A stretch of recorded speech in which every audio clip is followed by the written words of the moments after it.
Assalamualaikum warahmatullahi wabarakatuh. Halo teman-teman, perkenalkan nama saya Indah Widyaningsih. Di sini saya akan membahas terkait prinsip-prinsip manajemen dalam ilmu manajemen. Dan yang saya bahas di sini yaitu yang pertama, ada prinsip pembagian kerja atau division of work. Nah, pembagian kerja sendiri itu disesuaikan dengan keahlian yang dimiliki secara objektif, sehingga pelaksanaan tugas dapat berjalan dengan efektif pula. Kemudian dalam hal ini, penempatan karyawan sebaiknya menggunakan prinsip right man in the right place. Nah, semisal saya adalah lulusan manajemen keuangan, maka sebaiknya saya ditempatkan pada bagian keuangan sesuai dengan keahlian saya. Nah, jika semisal teman saya adalah lulusan manajemen SDM atau sumber daya manusia, maka dalam dunia kerja sebaiknya dia bisa ditempatkan pada bagian HRD sesuai dengan kemampuan teman saya. Sekian penjelasan dari saya. Assalamualaikum warahmatullahi wabarakatuh. Perkenalkan, nama saya Fira Melia. Di sini saya akan menjelaskan tentang wewenang dan tanggung jawab atau authority and responsibility. Pemberian wewenang kepada karyawan menjadi cara untuk mencari dan membina calon pemimpin yang baik di masa yang akan datang. Adapun pemberian wewenang haruslah sesuai dengan kemampuan dan keahlian karyawan sesuai dengan kemampuannya. Sedangkan tanggung jawab terbesar terletak pada sebagai puncak manajer, sehingga suatu hal yang wajib bagi manajer memiliki kemampuan memimpin. Selanjutnya akan dijelaskan oleh Diayu Lestari. Assalamualaikum warahmatullahi wabarakatuh. Saya Diayu Lestari. Saya akan menjelaskan prinsip-prinsip manajemen menurut Henry Fayol yang ketiga, yaitu disiplin. Disiplin merupakan sikap yang harus ditegakkan dalam suatu organisasi. Namun, setiap organisasi memiliki cara yang berbeda-beda dalam menegakkan atau menerapkan kedisiplinannya. Disiplin merupakan dasar dari keberhasilan suatu organisasi dalam mencapai tujuan organisasinya. Disiplin dapat diartikan sebagai perasaan taat dan patuh terhadap pekerjaan yang menjadi tanggung jawab. Disiplin ini berhubungan erat dengan wewenang. Apabila wewenang tidak berjalan dengan semestinya atau tidak berjalan dengan baik, maka sikap disiplin akan hilang. Pemegang wewenang harus dapat menanamkan disiplin terhadap dirinya sendiri sehingga mempunyai tanggung jawab terhadap pekerjaan sesuai dengan wewenang yang ada padanya. Disiplin dapat meliputi kerajinan, kesungguhan hati, ketaatan, kebiasaan, kesiapan, persetujuan, serta tata krama antar organisasi dengan para anggotanya. Halo, salam sejahtera untuk kita semua. Perkenalkan, nama saya Christina Yudhista. Di sini saya akan menjelaskan sedikit tentang prinsip manajemen, yaitu salah satunya prinsip kesatuan perintah atau biasa disebut dengan unity of command. Dalam satu pekerjaan, karyawan harus memperhatikan prinsip kesatuan perintah sehingga pelaksanaan kerja bisa berjalan dengan baik. Selain itu juga, karyawan harus tahu kepada siapa ia harus bertanggung jawab sesuai dengan wewenang yang diperolehnya. Setiap karyawan hanya mendapat satu perintah untuk melakukan suatu pekerjaan dan hanya dari satu atasan saja. Nah, pertanyaannya, jika lebih dari satu atasan yang memberikan tugas dan tanggung jawab kepada karyawan, apa yang akan terjadi?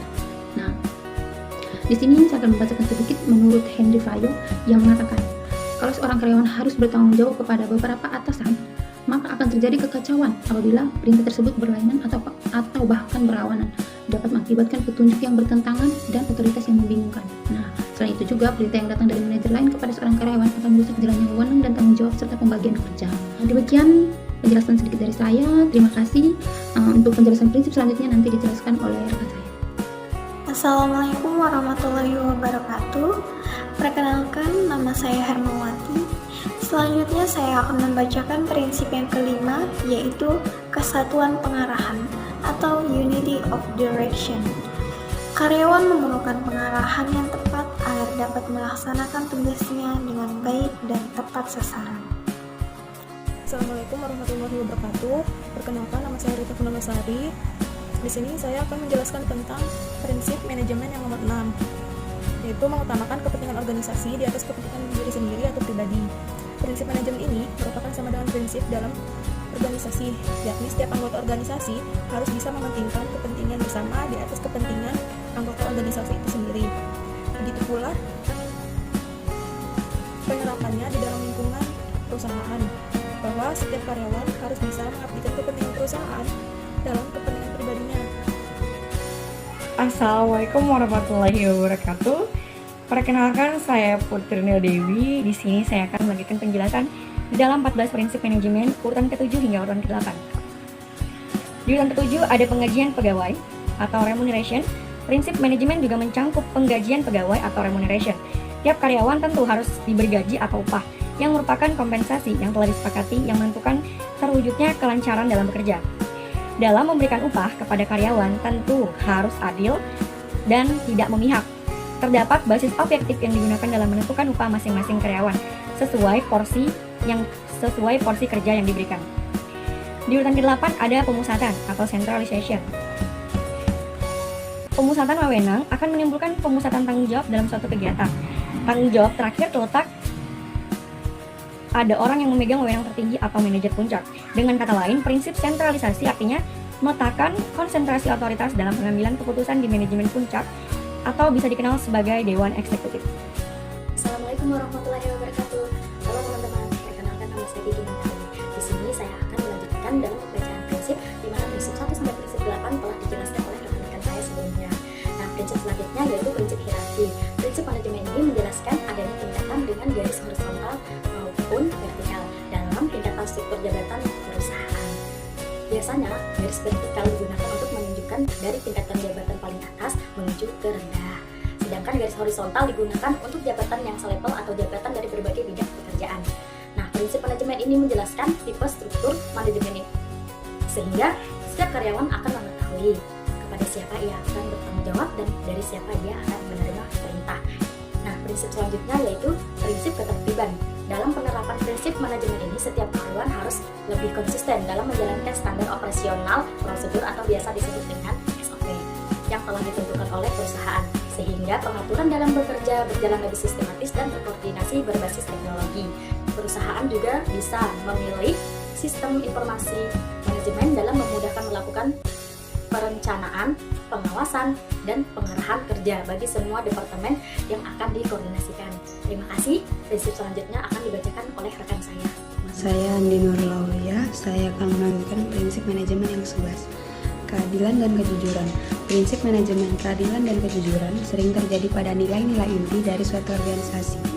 Menurut Henry Fayol, karyawan harus diperlakukan dengan adil dan setara. Karyawan harus berada di tempat yang tepat di organisasi untuk melakukan hal yang benar. Manajer harus mengawasi dan memantau proses ini, dan mereka harus memperlakukan karyawan secara adil dan tidak memihak. Yang ke-12, stabilitas kondisi karyawan. Prinsip manajemen ini merupakan penempatan pengelolaan personil, dan hal ini harus seimbang dengan layanan yang disediakan dari organisasi. Manajemen berusaha untuk meminimalkan perputaran karyawan dan memiliki staf yang tepat di tempat yang tepat dan waktu yang tepat. Hal seperti perubahan posisi pada karyawan harus dikelola dengan baik.